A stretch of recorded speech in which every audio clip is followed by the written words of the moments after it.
ओम शांति। यदि महावाक्यन VH77 जा सदा सहजयोगी ठहण जो साधना महादानी ठहे।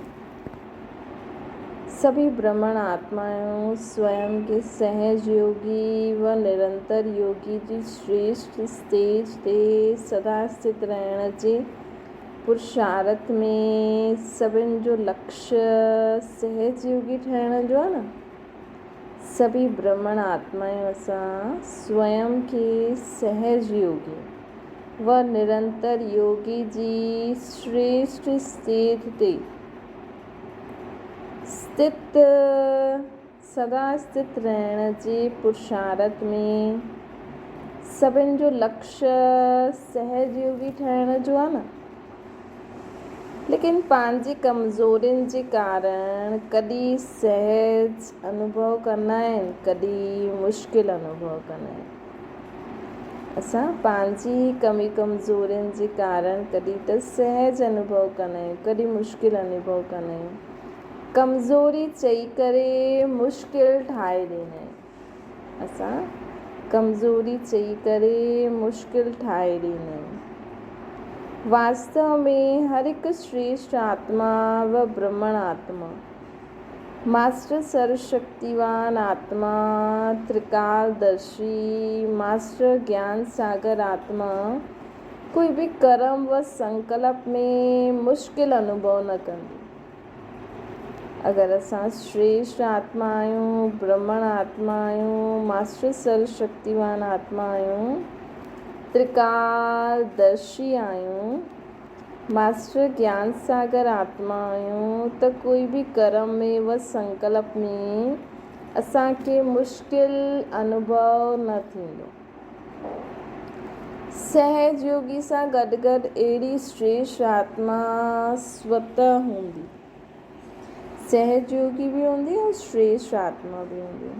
छो जी अहिड़ी श्रेष्ठ आत्मा जे लाइ बाप ऐं सेवा इहो ई संसार आहे। बाप जी यादि ऐं सेवा जे ब्राह्मण जन्म जा संस्कार। बाप ऐं सेवा जे सिवाइ न कुझु संसार में ॾेखारे में ॾींदो आहे। संस्कार में ॿियो कोई संकल्प उत्पन्न ई न थींदो। बाप ऐं सेवा कहिड़े भी मनुष्य आत्मा जी बुद्धि संसार में संबंध व प्राप्ति तरफ़ वेंदी। मनुष्य आत्मा जी बुद्धि काथे वेंदी? संसार में वेंदी, है न। संसार में वेंदी या त पोइ प्राप्ति में वेंदी। कोई न कोई प्राप्ति करो। ब्राह्मण आत्माउनि जे लाइ सर्व संबंधनि जो आधार, सर्व प्राप्ति जो आधार हिकु बाप जे सिवाइ ॿियो कुझु आहे ई न। त स्वतः योगी ठहिणो आहे मुश्किल आहे व सहज आहे। जॾहिं असांजे लाइ बाप सां सर्व संबंध ऐं सर्व प्राप्ति जो आधार कुझु बि खपे असांखे जीवन में, त हुनजो आधार केरु आहे? बाबा। बाबा आधार थी वियो न। हाणे बाबा जे मथां ई सभु कुझु आहे न, छो जी सभु कुझु बाबा जो ई आहे। त ॿियो काथे बुद्धि वेंदी? योग बुद्धि योगी त आहे। कुझु बि ॻाल्हि हूंदी त असां बाबा खे ॾेई करे ऐं सदा बाबा जी यादि में मस्तु रहंदासीं। त स्वतः योगी ठहिणु मुश्किल आहे या सहज आहे? न चाहींदे बि बुद्धि हुते वेंदी न जाते सर्व संबंध सर्व प्राप्ति आहे। हाणे बाबा जे सिवाइ कोई सचो संबंध आहे? बाबा जे सिवाइ कोई असांखे सची अहिड़ी प्राप्ति कराए सघंदो आहे जंहिंमें सुख शांती ख़ुशी मिले? चलो कोई असांखे करोड़ बि ॾे। आजकल करोड़ हूंदे हुए बि माण्हुनि जे जीवन में सुख शांती ख़ुशी आहे? जीवन में केतिरो बि शरीर तंदुरुस्त हुजे, केतिरो बि धन संपत्ति हुजे, लेकिन कंहिं न कंहिं कारण माण्हुनि खे अप्राप्ति जी अनुभूति थिए ई थी, है न। संबंध आहिनि, पैसो आहे त शरीर ठीकु न आहे, शरीर ठीकु आहे, पैसो आहे त संबंधनि में खिटखिट। सभु कुझु ठीकु हूंदे बि मौसम जी मौसम द्वारा सुख न आहे, खाइण पीअण जी चीजनि द्वारा सुख न आहे। कुझु बि खाऊं था त बीपी, शुगर, डायबिटीज़ अलाए छा छा थो थींदो वञे, है न। त ॿुधायो, जंहिं सर्व संबंध सां बाबा द्वारा सर्व संबंध रखूं। दुनिया में सर्व संबंधन बि आहिनि, लेकिन अॼु ॾिसो सर्व संबंध हूंदे हुए बि ॿार माउ पीउ वटि आहिनि। कोई पढ़णु हली वेंदो, कोई ॿाहिरि नौकिरी धंधो करणु हली वेंदो, कोई शरीर छॾे छॾंदो, केरु माउ पीउ खे पुछंदो न। चाहे माउ पीउ हूंदे हुए बि ॿारनि खे उहो सुख न आहे, छो जी अॼु धंधे में ई सभु बिज़ी आहिनि, पैसो कमाइण में ई सभु बिज़ी आहिनि, बाक़ी कमनि में ई सभु बिज़ी आहिनि। त बि ॿारनि खे उहा माउ पीउ सां उहो सुख मिली सघे थो। त बाबा सर्व संबंध, बाबा खे सर्व संबंधी ठाहींदो त बाबा त सदा ई असां सां गॾु रहंदो, हर संबंध में अंत ताईं। बाबा द्वारा सर्व प्राप्तियुनि जो रस वठंदासीं त बाबा त कॾहिं बि असांखे छॾंदा न। त बाबा चवनि था त स्वतः योगी ठहिणु मुश्किल आहे या सहज आहे। जॾहिं असां दुनिया में एॾो जी वरितो, एॾो सभु अनुभव करे छॾियो, पोइ बि असांखे ॿी तरफ़ बुद्धि न वञणी खपे। न चाहींदे हुए बि बुद्धि हुते बाबा तरफ़ वञणी खपे न। त बाबा चवनि था त स्वतः योगी ठहिणु मुश्किल आहे, सहज आहे। न चाहींदे बि बुद्धि होॾे वेंदी, जाॾे सर्व संबंध सर्व प्राप्ति आहे। त स्वतः योगी थियो न। अगरि सहज योगी ऐं स्वतः योगी न, त अवश्य बाप सां सर्व संबंध ऐं सर्व प्राप्ति न कई आहे। त अॼु असांखे बाबा छा था चवनि, असांखे बाबा द्वारा चेक करिणो आहे, असां बाबा सां सर्व संबंध सर्व प्राप्ति कई आहे, बाप सां सर्व संबंधनि जो अनुभव कयो आहे, बाप सां सर्व प्राप्ति जो अनुभव कयो आहे। त बाबा चवनि था कि ये चेक करो त स्वतः योगी थिया। अगरि सहज योगी और स्वतः योगी न, त अवश्य बाप सां सर्व संबंध जो अनुभव न। सर्व संबंधनि सां बाप खे पंहिंजो न ठातो अथव। सर्व संबंध सां बाप खे असां पंहिंजो न ठातो आहे, हिन करे ॿिया संबंधी यादि ईंदा आहिनि।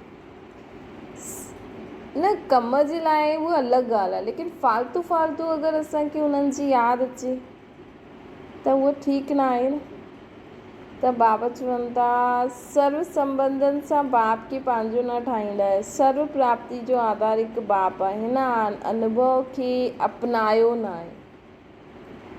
सर्व प्राप्ति जीवन में छा छा प्राप्ति खपे, छा छा खपे असांखे, त उनजो आधार बाबा आहे। ये चेक करिणो आहे। अगरि सम्झो असांखे कुझु बि प्राप्त न आहे, सम्झो असांखे कार खपे, कार असां वटि न आहे, जीवन में ये प्राप्त भई कोई बि चीज़ जी प्राप्ति या पोस्ट जी प्राप्ति, पोजीशन जी प्राप्ति या धन संपत्ति चीज़नि जी प्राप्ति, कुझु बि अहिड़ी कोई प्राप्ति तव्हां वटि न आहे, त हुन जे कारण तव्हांखे उदासी गम थींदो आहे या बाप आहे उहो ई सभु कुझु आहे। बाबा आहे न, बाबा ई असांखे ईअं हलाईंदा जीअं असां कार में था घुमूं। बाबा जी यादि में असां वञूं, गाॾी ते बि वञूं, पर हीअं अनुभव थींदो जीअं असां बाबा जी गोदी में कार में था वञूं। त बाबा चवंदा आहिनि हाणे सहज योगी ठहिण जे लाइ कहिड़ो प्रयत्न कंदो। सहज योगी ठहिणु चाहींदा आहियो न। सहज योगी मतिलबु ईज़ी, बाबा जी यादि रहे असांखे। त ॿियो ई कार न आहे त ॿियो ई सुठो, असां बाबा जी यादि में ॿियो ई बाबा जी गोद में वेंदासीं त सहज योगी थी वियासीं न। त सदा सहज योगी अर्थात सदा सहयोगी। उन ॾींहुं बि बाबा चई न, बाबा जे कार्य में सहयोगी थी वञो त सहज योगी थी वेंदो। सहज योगी थी वेंदो त हर कार्य में सहयोगी थी वेंदो।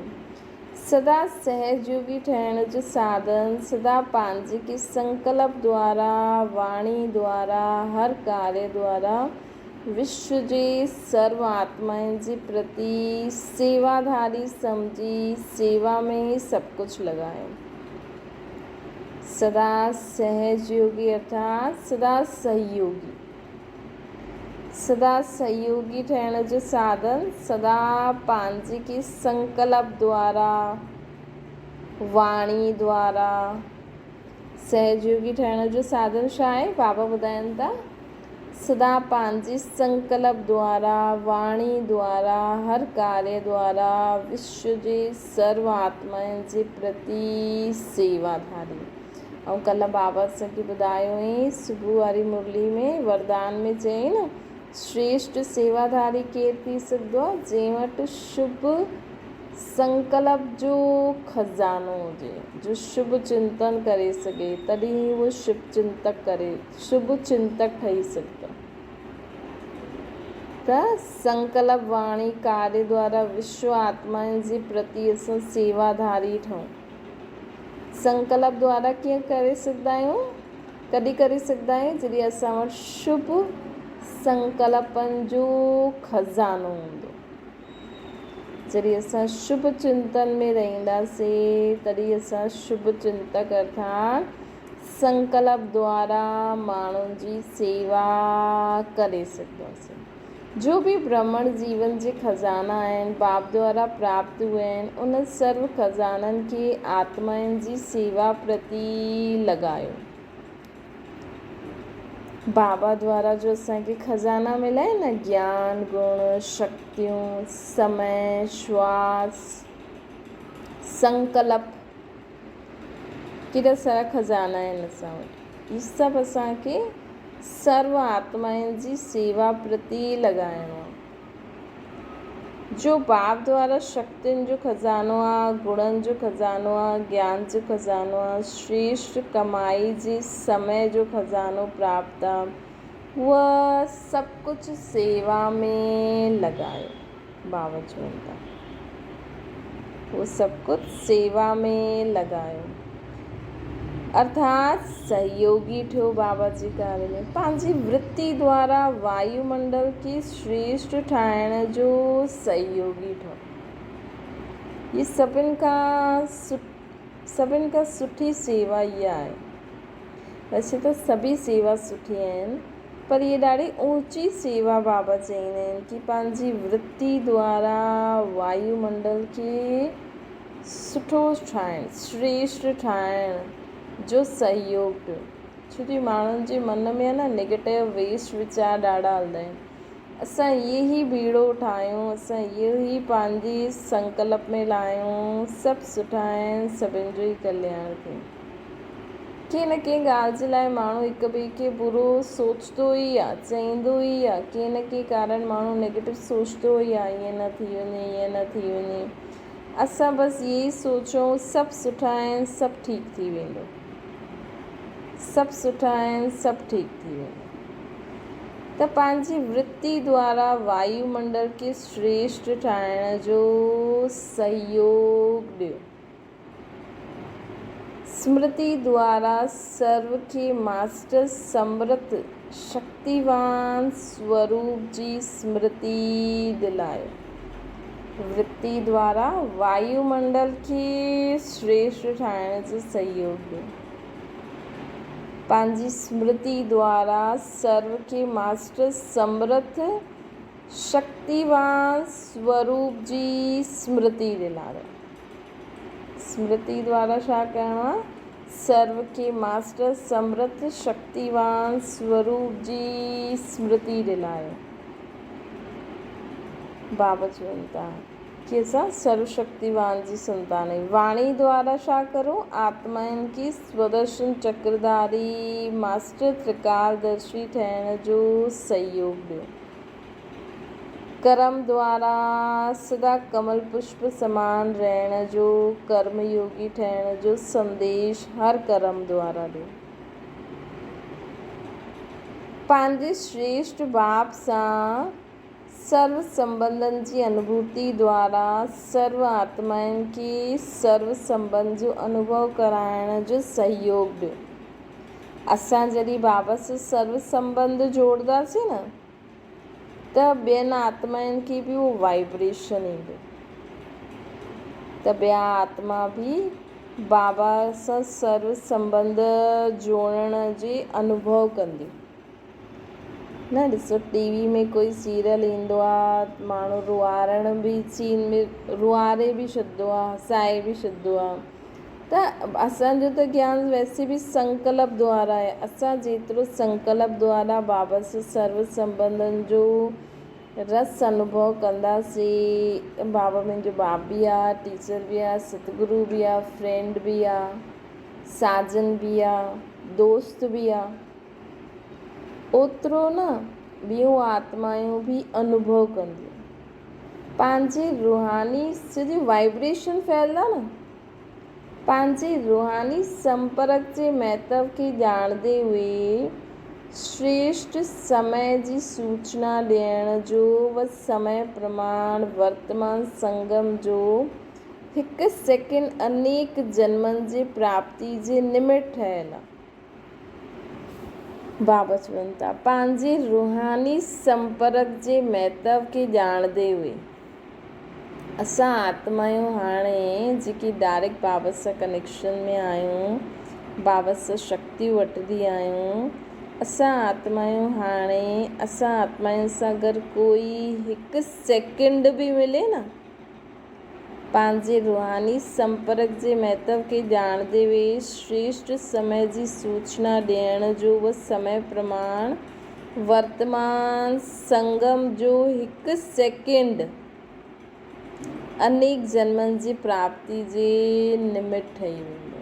उन्हनि आत्माउनि खे अनेक जन्मनि जी प्राप्ति कराए ॾींदो आहे। हिकु कदम में पद्मनि जी कमाई भरियलु आहे। इहे समय जे खज़ाने खे ॼाणंदे हुए ॿियनि खे बि समय ते प्राप्ति थियण जो परिचय ॾियो। हर ॻाल्हि भले उनखे असां ज्ञान न ॾियूं, ईअं न ॾियूं, लेकिन असांजे रूहानी संपर्क, असां उन्हनि सां कुझु बि कमु कढूं न त उन्हनि खे आत्मा ॾिसी करे करूं, त हिन सां छा थींदो, असांजे रूहानी संपर्क सां उन्हनि आत्माउनि खे बि अनेक जन्मनि जी प्राप्ति जे निमित्त ठही वेंदा। हिकु क़दमनि में असांजी पद्मनि जी कमाई भरियलु आहे। इहे समय जे खज़ाने खे ॼाणंदे हुए ॿियनि खे बि समय ते प्राप्ति थियण जो परिचय ॾियो। हर ॻाल्हि द्वारा सहयोगी ठहो त सहज योगी ठही वेंदासीं। त असांखे मेन छा यादि रखिणो आहे कि सदा बाप जी यादि में ॾेई करे हर कर्म कंदासीं त कंहिं न कंहिं रीति सां असां माण्हुनि जे सहयोगी थी वेंदासीं बाबा जे ज्ञान खे प्राप्त कराइण में। बाबा जे कार्य में हाणे बाबा जो कार्य छा थो हले, पूरी विश्व जी सर्व आत्माउनि खे वरसो ॾियण जो। बाबा चईं न हर आत्मा खे कुझु न कुझु मिलंदो आहे, या त की योनियुनि खे बि मिलंदो आहे, प्रकृति खे बि मिलंदो आहे। त हिन समय ऐं असां आहियूं मीडियम, बाबा त न ॾेई सघंदा न, बाबा त निराकार आहे।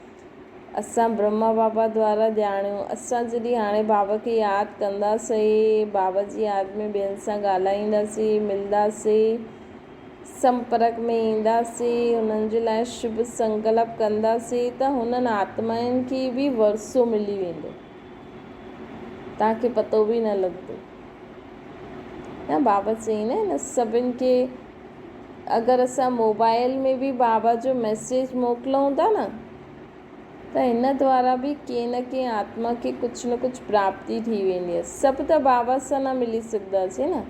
जीअं असां निराकार रूप में बाबा खे यादि करे गुड मॉर्निंग कंदा आहियूं, गुड नाइट कंदा आहियूं, बाबा सां गॾु खाईंदा आहियूं, भोग लॻाईंदा आहियूं, बाबा टीचर ठही करे जो असांखे पढ़ाईंदा आहिनि, उहे शिक्षा वठंदा आहियूं, बाबा जे वरदान वठंदा आहियूं। इहे सभु न वठी सघंदा, न सभु न वठी सघंदा आहिनि, सिर्फ़ु असां ई वठी सघंदासीं।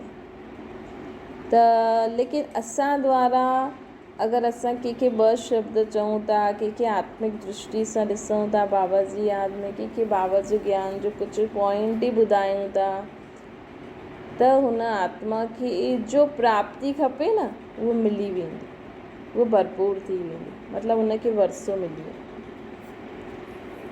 त ईअं असांजी संपर्क द्वारा बि माण्हुनि खे वरसो मिलंदो आहे। त बाबा चवंदा आहिनि, बाबा चवनि था हर ॻाल्हि द्वारा सहयोगी ठहो त सहजयोगी ठही वेंदो।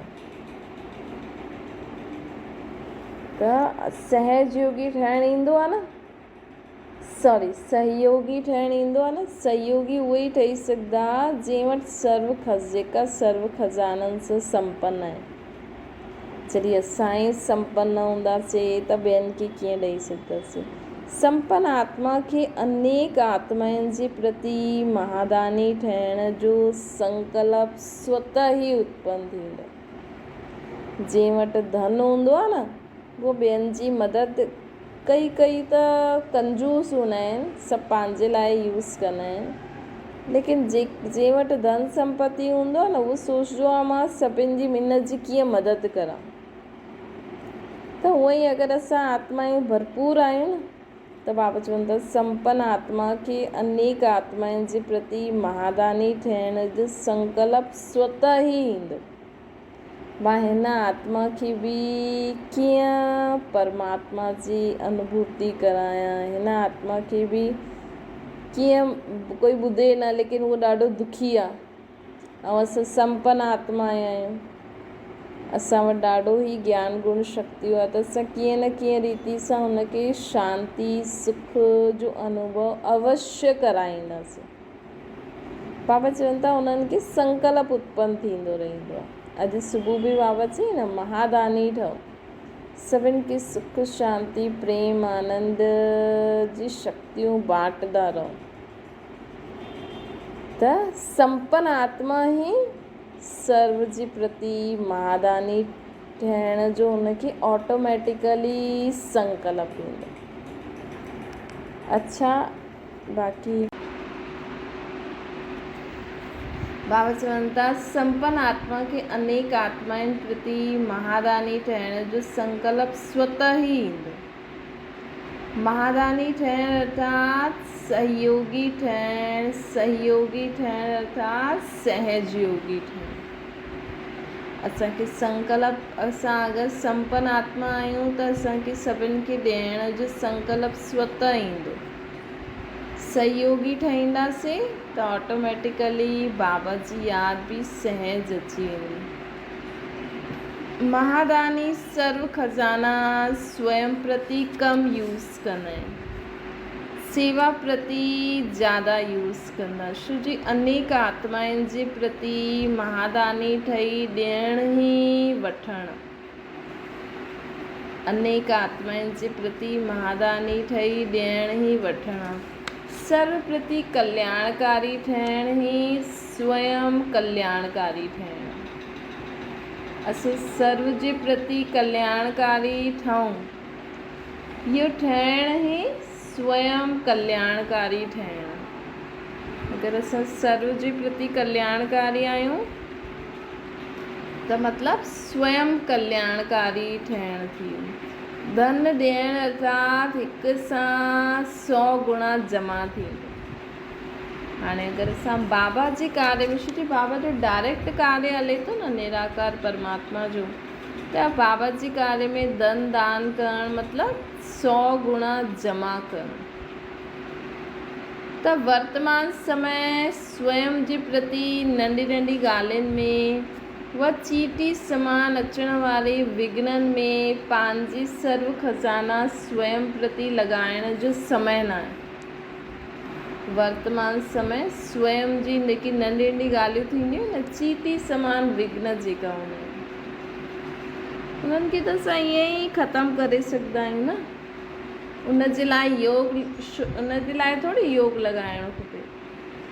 जीअं जीअं असां अॻियां थींदा वेंदा आहियूं, असांखे जीअं जीअं हर ॻाल्हि जी सम्झ अची वेंदी आहे, जीअं वॾा थींदा वेंदा आहियूं त जीअं नंढनि ॿारनि जी जेकी ॻाल्हियूं हूंदियूं आहिनि भई ईअं थियो, जीअं नंढा ॿार चईंदा आहिनि न ईअं थियो त चईंदा आहिनि न, वॾा चईंदा आहिनि अरे कोई ॻाल्हि कोन्हे, एतिरी सी त ॻाल्हि आहे, लेकिन नंढनि जे लाइ वॾी ॻाल्हि हूंदी आहे। त जीअं जीअं असां जीवन में अॻियां वधंदा वञूं उहा नंढी नंढी ॻाल्हियुनि में समय पंहिंजी शक्ति लॻाइण जो समय न आहे। हाणे ॿिए जी सेवाधारी ठहो त स्वयं जी सेवा सहज थी वेंदी। प्राप्त सां उदारचित थी करे प्राप्ति जे खज़ाननि खे बांटो। फ्रागदल थी करे उदारचित थी करे फ्रागदल सां उदारचित थी करे प्राप्ति जे खज़ाने खे बांटदा वञो। उदारचित थियण सां स्वयं जो उद्धार सहज थी वेंदो। अगरि असां उदारचित थींदासीं न, ॿियनि जो उद्धार करण में लॻी वेंदासीं त स्वयं जो उद्धार सहज थी वेंदो। विघ्न मिटाइण में समय लॻाइण जे बजाए सेवा जी लग्न में समय लॻायो। विघ्न मिटाइण में समय लॻाइण जे बजाए जेतिरो बाबा जे कार्य में या जेको बि तव्हां कमु कंदा आहियो न उहो बाबा जो सम्झी करे करो। सेवा जी लग्न में समय लॻायो त ॻाल्हियूं आपे ई ख़तमु थी वेंदियूं। जीअं कोई बीमारी बि हूंदी आहे न त बीमारी कॉन्शियस जे बजाए तव्हां पंहिंजे कर्म में लॻी वञो।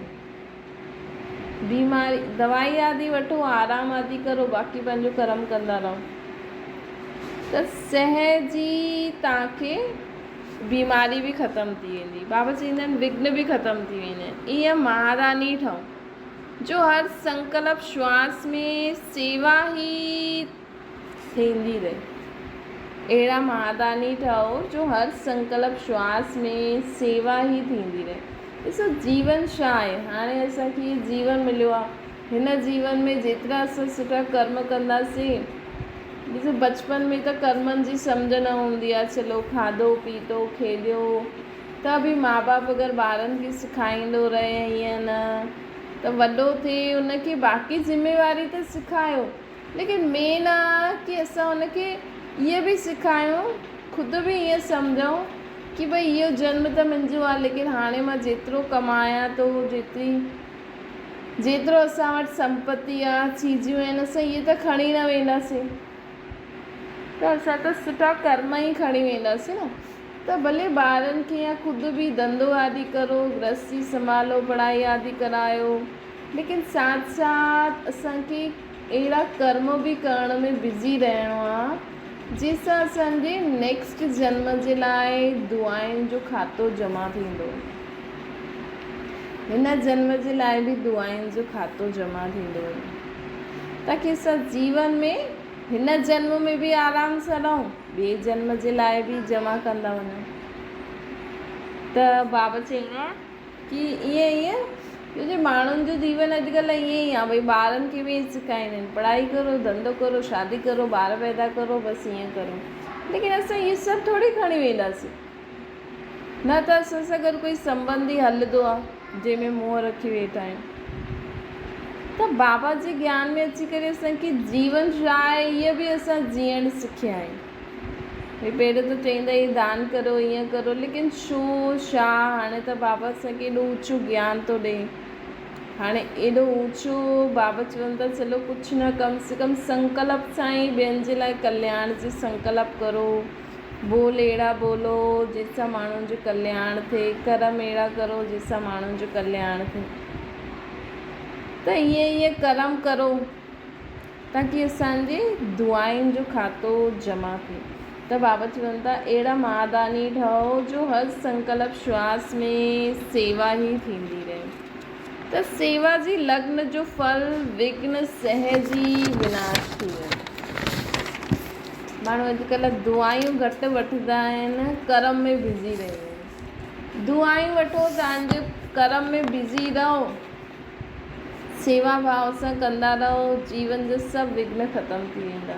छो कि वर्तमान प्रत्यक्ष फल प्राप्त थियण जो समय आहे। बाबा जे ज्ञान खे असां सुठी रीति सम्झी करे हलूं त असां जीवन जीअण सिखी सघंदा आहियूं। ॿियनि खे बि भले ई ज्ञान नथा ॿुधनि, लेकिन बाबा जी असांखे युक्तियूं ॿुधाईंदा आहिनि जीवन में। भले वो शिव बाबा खे डायरेक्ट नथा यादि करनि, भले वो शिव बाबा जो ज्ञान ॿुधी करे मन वचन कर्म सेवा नथा करनि, लेकिन इहे ॻाल्हियूं त अज्ञानियुनि जे लाइ बि ज़रूरी आहे न, सुठे जीवन जे लाइ, जेका भले सत्य त्रेता में न अचनि। त बाबा चवनि था कि महादानी ठहिण सां, सेवा में मन वचन कर्म सेवा में बिजी रहण सां विघ्न सहज ई ख़त्म थी वेंदा। वर्तमान समय प्रत्यक्ष फल प्राप्त करण जो समय हो। असांखे त 21 जन्मनि जो डायरेक्ट शिव बाप खां वरसो थो मिले। हाणे सेवा भाव सां कर्म कंदा त असांखे छा मिलंदी? ख़ुशी ऐं शक्ति मिलंदी। अगरि असां सेवा भाव सां कर्म कंदासीं त ख़ुशी ऐं शक्ति मिलंदी। लेकिन सच्ची दिलि जी सेवा हुजे, दिलि सां करो, कुझु बि करो, सुबुह खां राति ताईं भले तव्हां रोटी ठाहियो था, घर जो ई कमु करो था, लेकिन सच्ची दिलि सां करो। इहे ई कर्म करिणो आहे असांखे न, त हिन में ई ख़ुशि रहो। सच्ची दिलि ते साहिब बि राज़ी थींदो आहे। कई ॿार चईंदा आहिनि सेवा त असां कंदा आहियूं, लेकिन मेवा न मिलंदा आहिनि, अर्थात फल न मिलंदो आहे, अर्थात ख़ुशी न मिलंदी आहे। इहे छो थींदो आहे? छो जी सेवा बि 2 प्रकार सां कंदा आहिनि। हिकु हूंदी आहे दिलि सां, ॿी हूंदी आहे दिखावे सां, अर्थात नाम प्राप्त करण जी अल्पकाल जी इच्छा सां सेवा कंदा आहिनि। जॾहिं बीज अल्पकाल जो आहे, अहिड़े बीज जो प्रत्यक्ष जो फल नामधारी ठहिण जो, त अहिड़े बीज जो अल्पकाल जो फल नामी ग्रामी ठहिण जो त वठंदा आहिनि, त सफलता जो फल कीअं मिलंदो? नाम जी भावना जो फल नाम और शान जे रूप में प्राप्त थी वेंदो आहे। दिखावो करण जो, संकल्प करण जो बीज हुजण जे कारण सर्व जे साम्हूं दिखावे में त अची वेंदा आहिनि कि हा इहे कंदा आहिनि। सर्व जे मुख सां अल्पकाल जे लाइ महिमा जो फल बि प्राप्त थी वेंदो आहे कि सर्विस ॾाढी सुठी कंदा आहिनि। जॾहिं अल्पकाल जी महिमा जो फल मिली वियो, अर्थात कच्चो फल ई स्वीकार करे वरितो, त संपूर्ण फल जी प्राप्ति अर्थात पके हुए फल जी प्राप्ति कीअं थी सघंदी है न? जॾहिं अल्पकाल में ई ख़ुशि थी वियो त जेको पको उहो फल हूंदो आहे न, उनजो टेस्ट सुठो हूंदो या कच्चे फल जो। हाणे असां सेवा कुझु बि कर्म करूं था, सोचूं था मां सुठी रोटी ठाहींदमि त सभु मुंहिंजी तारीफ़ कंदा, सभिनि खे ॾाढो सुठो लॻंदो, ईअं थींदो, ऐं तव्हांजी वाकई में तारीफ़ बि कई सभिनि, लेकिन असां कच्चो फल स्वीकार करे छॾियो। असां हिन भाव सां रोटी ठाहियूं कि मां त बाबा जे ॿारनि जे लाइ बाबा जी यादि में रोटी थी ठाहियां, बाबा खे पहिरियों भोग लॻाईंदा, पोइ जेकी सुठी लॻे न लॻे, तारीफ़ करनि न करनि, असांजो हुन में ध्यानु ई न वेंदो। असांजो त सॼो ध्यानु आहे मां सुठी रीति भोजन ठाहे करे बाबा खे भोग लॻाईंदमि, ख़ुदि बि खाईंदमि, ॿियनि खे बाबा जे ॿारनि जे लाइ बि ठाहियां थी, बाबा खे यादि करे सभी ॿार बाबा जा ॿार ठही वञनि, सभिनि जो मन शांत थी वञे इहे भोजन खाइण सां। त संपूर्ण फल जी प्राप्ति अर्थात पके हुए फल जी प्राप्ति कीअं थी सघंदी आहे? रिज़ल्ट छा थींदी? कच्चे फल खे स्वीकार करण जे कारण अल्पकाल जी कामना जी पूर्ति थियण जे कारण सदा शक्तिशाली न थी सघंदा आहियूं, अधिकारी न थी सघंदा आहियूं, है न? सदा शक्तिशाली न थी सघंदासीं, अधिकारी न थी सघंदासीं, मतिलबु बाबा जे वर्से जे अधिकारी न थी सघंदासीं। ऐं सेवा कंदे हुए बि कमज़ोर थियण जे कारण न स्वयं सां संतुष्ट रहंदा, न सर्व खे संतुष्ट करे सघंदा। ऐं छा थींदो? शक्ति बि न मिलंदी, अधिकार बि न मिलंदो, सेवा कंदे हुए बि कमज़ोर थियण जे कारण ख़ुदि सां कॾहिं बि संतुष्ट न रहंदा। मतिलबु हुननि जे जीवन में न अंदरि कुझु ख़ाली ख़ाली लॻंदो, भले ॿाहिरां खां शो आहे, लेकिन अंदरि जीअं आत्मा में कुझु आहे ई न, ख़ाली ख़ाली थी लॻंदो। सदैव क्वेश्चन मार्क में रहंदा कि एतिरो कंदे में बि छो न थींदो आहे, हीअं कंदो आहे, हीअं छो कंदो आहे, ईअं न थियणो खपे, ईअं थियणो खपे, हिन क्वेश्चन में ई रहिजी वेंदा। जेका ख़ुशी ख़ुशी सां कंदा आहिनि न उहा ख़ुदि सां सर्व सां संतुष्ट रहंदा आहिनि, त उन्हनि जे मन में इहो प्रश्न बि न हूंदो, छो जो संतुष्ट रहंदा। ज्ञानी आत्मायूं हूंदियूं कि चलो ठीकु आहे, जो जेतिरो करे थो चलो ठीकु आहे। इन करे सेवाधारी बि दिलि सां ठहो, सची दिलि सां सेवाधारी ठहिण जो विशेष लक्ष्य छा हूंदो? भई रोज़ु सुबुह जो उथो न इहे ई सोचो मां परम धाम में हिन सृष्टि ते आई आहियां, बाबा अॼु तव्हांखे मुंहिंजी आत्मा खां हिन शरीर सां जो कमु कराइणो आहे तव्हां मूंसां करायो, मूंसां गॾु तव्हां करायो। जे हिकु नंढो ॿारु हूंदो आहे न उहा थी करे कर्म करो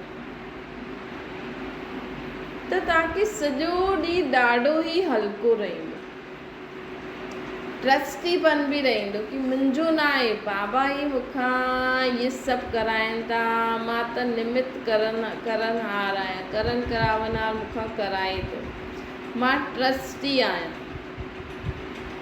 हिकदमि बाबा त चईंदा आहिनि पंहिंजो शरीर बि पंहिंजो न हुजे त बाक़ी कमु त पोइ त परां जी ॻाल्हि आहे न। तॾहिं असां में इहे सची दिलि सां सेवाधारी जा लक्षण ईंदा। दिलि शिकस्त आत्मा खे शक्तिशाली ठाहिण वारो कहिड़े बि अवगुण वारी आत्मा हुजे, ग़रीब आत्मा हुजे, लेकिन सदा बाप द्वारा मिले हुए गुणनि सां, दान द्वारा गुणनि जे खज़ाने सां ग़रीब आत्मा खे बि साहूकार ठाहिणु। दिलि शिकस्त आत्मा खे शक्तिशाली ठाहिण वारा, दिलि शिकस्त आत्मा खे शक्तिशाली ठाहिण वारा कहिड़े बि अवगुण वारी आत्मा हुजे, ग़रीब हुजे, लेकिन सदा बाप द्वारा मिले हुए गुणनि सां, दान द्वारा गुणनि जे खज़ाने सां ग़रीब आत्मा खे बि साहूकार ठाहिण वारा श्रेष्ठ संकल्प व शुभ भावना रखंदा। अहिड़ी आत्मा जो दिलि सां सेवा कंदी आहे न वो दिलि शिकस्त आत्मा खे बि शक्तिशाली ठाहींदी आहे।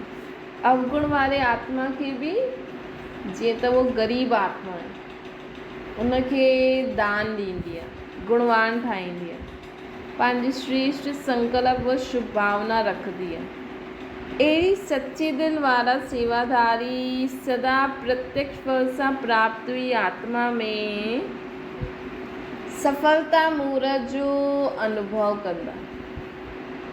अहिड़ी सच्ची दिलि वारा सेवाधारी सदा प्रत्यक्ष फल प्राप्त हुई आत्मा में सफलता मुहूर्त जो अनुभव कंदा। जंहिं आत्मा जी वो सेवा कंदा न वो उनखे हमेशह सफलता मुहूर्त सम्झंदा। त ईअं सदा सहयोगी ठहो त सहयोगी जो फल सहज योगी ठही वेंदो।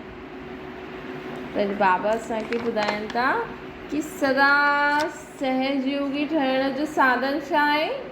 कंहिं न कंहिं आत्मा खे कुझु न कुझु ॾींदा हलो, सची दिलि सां सेवा कंदा हलो त सहज योगी ठही वेंदो।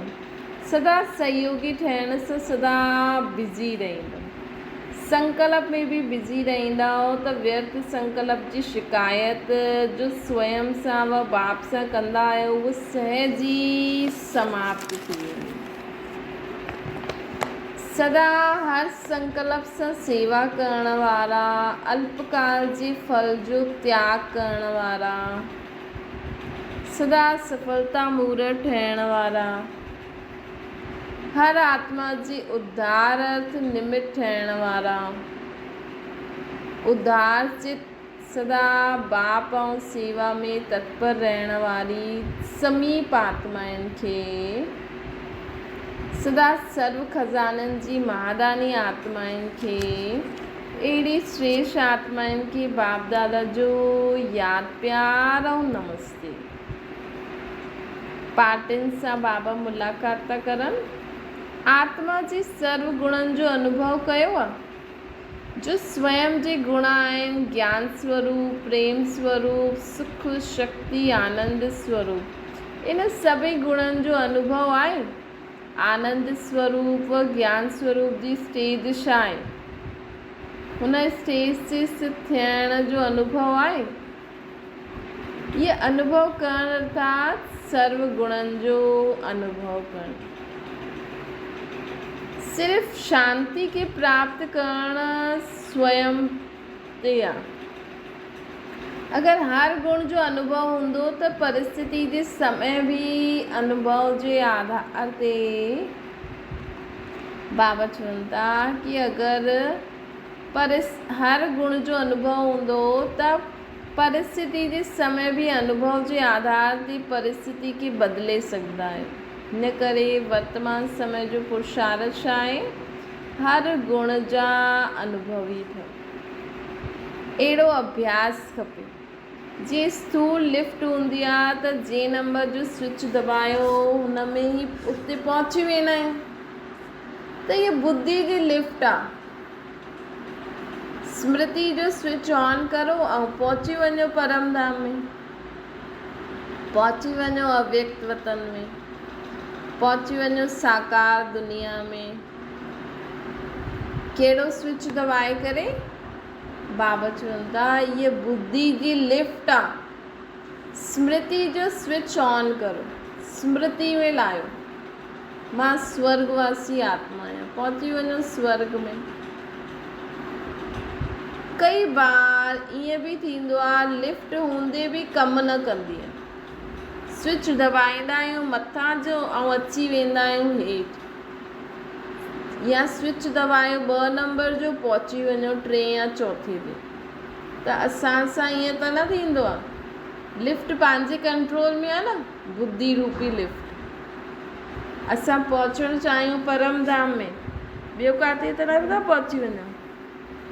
भले केतिरी बि आवाज़ अचे, कुझु बि थिए न। जॾहिं असांजे योग जो असां सभु कुझु करे करे योग ते वेठा आहियूं, हा भई कुझु कमु अचानक ईअं त फटाफट पहुची वञूं, लेकिन अननेसेसरी कुझु असांजो कमु ई न आहे। ऐं असां सोचूं था असां परम धाम में वञूं बाबा वटि, ऐं ॿियो किथे बुद्धि हली वञे। अगरि न चाहींदे हुए बि हेठि अची वेंदा आहे त ज़रूरु कुझु लूज़ आहे। कंट्रोलिंग पावर न आहे। जो स्वयं खे स्वयं कंट्रोल न करे सघंदो, उहो राज्य खे कंट्रोल न करे सघंदो न। उहो राज्य खे कीअं कंट्रोल कंदो? हुते त राज्य लॉफुल, प्रकृति बि ऑर्डर ते हलंदी। हिते त प्रकृति धोखो ॾींदी आहे। त प्रकृति जे अधिकारी केरु ठाहींदो? जो स्वयं जे अधिकारी आहे, कहिड़े बि संकल्प, स्वभाव, व्यक्ति व वैभव जे अधीन न हुजे, इनखे चइबो आहे अधिकारी। त प्रकृति जे अधिकारी केरु ठाहींदो? जो स्वयं जे अधिकारी आहे, कहिड़े बि संकल्प, स्वभाव, व्यक्ति व वैभव जे अधीन न हुजे, इनखे चइबो आहे अधिकारी आत्मा। अगरि असां कहिड़े बि संकल्प, स्वभाव, व्यक्ति, वैभव सां अधीन न आहियूं, उन जा अधीन न आहियूं, त असां केरु आहियूं? अधिकारी आत्मा। पंहिंजे स्वभाव जे बि अधीन न। मुंहिंजो स्वभाव अहिड़ो आहे, हिन करे करे वरितो त अधीन थी वियो न। अधिकारी सदा शक्तिशाली रहंदो आहे। वाह बाबा वाह ड्रामा जा गीत ॻाईंदा रहो त सदा लग्न में मग्न रहंदव। छो जे लग्न में मग्न उहो रही सघंदो आहे जो साक्षी थी करे पाठ वॼाईंदो आहे। जॾहिं गीत ॻाईंदा आहियो त हुन में लग्न थी वेंदा आहियो न। बाबा जे गीत ॿुधंदा आहियूं न त ॾाढो सुठो योग लॻी वेंदो आहे। ईअं ई गीत ॻाइणु सदा हिकु लग्न जी लग्न में मग्न रहंदा आहियूं। हिकु बाप ॿियो न कोई, इहे गीत ॻाईंदा रहो।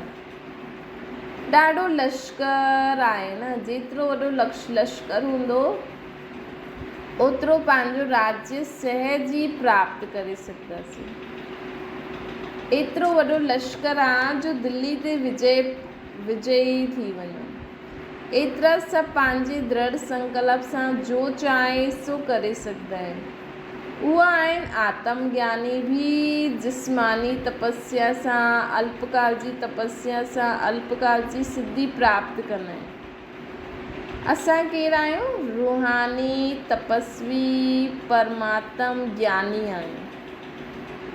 उन्हनि जो संकल्प छा कंदो? असां केरु आहियूं? रूहानी तपस्वी परमात्म ज्ञानी आहियूं। दुनिया वारा आत्म ज्ञानी आहियूं, असां रूहानी तपस्वी परमात्म ज्ञानी आहियूं। सदैव विजय रतन जी स्मृति में रहण सां माया जे अनेक प्रकार जे विघ्न ईअं समाप्त थी वेंदा जीअं कुझु थियो ई न। जीअं चइबो आहे न, विजयी ठहो त हुनजो नाम निशान गुम करे ॾियो।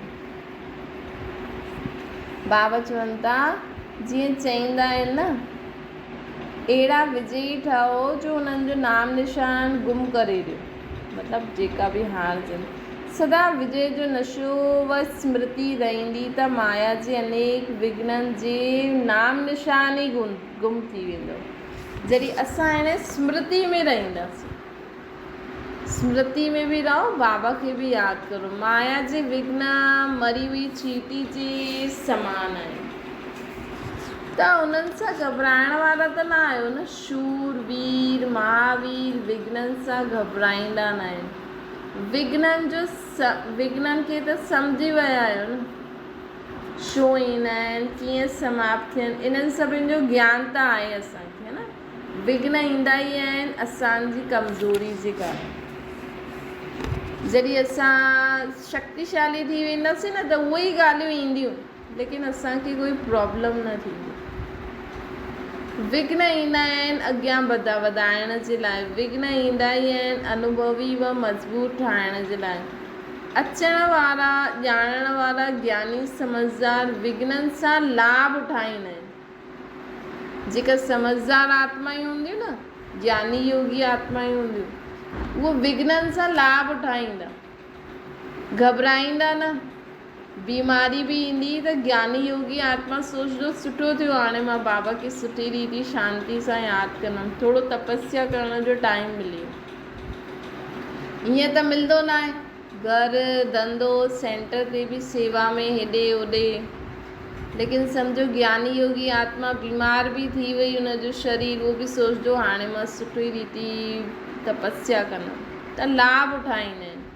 विघ्न आयो अॻियां वधाइण लाइ, इहे यादि अचण सां महावीर थी वेंदो। व्यर्थ संकल्प सां घबराईंदा त न आहियो। संकल्प जे मथां विजय प्राप्त करण वारा घबराईंदा न आहिनि।